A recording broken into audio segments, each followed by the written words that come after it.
हे गार्डेनर्स मो पायल आपण को मो पीसफुल प्लांटिंग चैनल को बहुत बहुत स्वागत। आज मु आपण मानक रजनीगंधा बल्बरू किपरि सुंदर गछ तैयारी करने सहित कौन किपरि पटिंग मिक्स रेडी करेंगे से सब को लेकर ये भिडटी प्रस्तुत करी।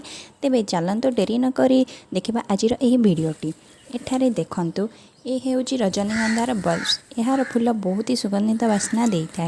ये गछ कि बल्ब को मार्केट कि नर्सरी आराम से किनी पारे। यार गोटे बल्ब 10 ରୁ 15 टंका मध्य मिली थाए। मु आम बाड़ी रे यहाँ उपाड़ी करी आनी अच्छी कारण बहुत जंदा और पिंपुड़ी सेठारे रही जहाद्वारा बल्ब नष्ट हो जाता। एबे देखंतु मु प्रायतः 10 ରୁ 15टी बल्ब कलेक्ट करी आनी अच्छी।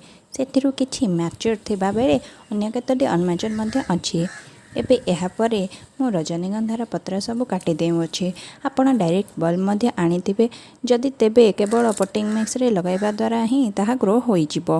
एबे सब बल्ब रु पत्र काटी देबा परे ଏହା ପରେ समस्त बल्ब को पानी रे बतुराई नेबा जा द्वारा एथिरे थिबा समस्त बाली माटी सफा होई जिवो। एठारे एक बल्ब जंदा द्वारा नष्ट हो जाइछि आपण माने देखि पारुथिबे। ताकू आमे काढी नबा तापरे गोटी गोटी करी बल्ब सब सफा करिबा एवं सेथुरु किछि किछि चोपा छड़ाई देई भल भाबरे परिष्कार करिनेबा। तापरे एक पट नबा जेउथिरे एक ड्रेनेज होल थिबो ताकू दीप द्वारा घोड़ाई नेबा जहाद्वारा होले माटी जाम हेबो नाही। माटी जाम हेबा द्वारा सेथिरे पानी भल से जाई पारिबो नाही। सेथिपय आमे दीप द्वारा ताकू घोड़ाई नेबा।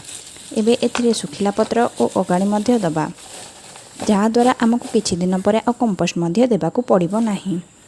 तापरे एथिरे प्रस्तुत करी रखिथिबा पटिंग मिक्स को ऐड करिबा। मु एथिरे 70% माटी 40% कंपोस्ट राइस हस्क एवं किछि बाली और कोकोपीट मध्य व्यवहार करिछि। आपणकर माटी जदि चिकटा अछि तो आपण कोकोपीट व्यवहार करंतु नहले ताकू स्किप मध्य करि पारिबे। ताहा परे एथिरे बल्ब गुडी को साइज रे लगाइबा। एबे यह प्रस्तुत होई गला। एथिरे हळदी पानी किंबा नॉर्मल पानी मध्य देबा। तापरे यह सुखाई छाई रे रखिबा एवं सकाळर अल्प घंटार खरा ही देबा। 3-4 दिन मध्य आपण देखि पारिबे एतरु टिके टिके गजा मध्य बाहरी जिवो। भिडियोटी भल लागिले लाइक शेयर एवं सब्सक्राइब करबा पई जमारु मध्य भूलिबे नाही।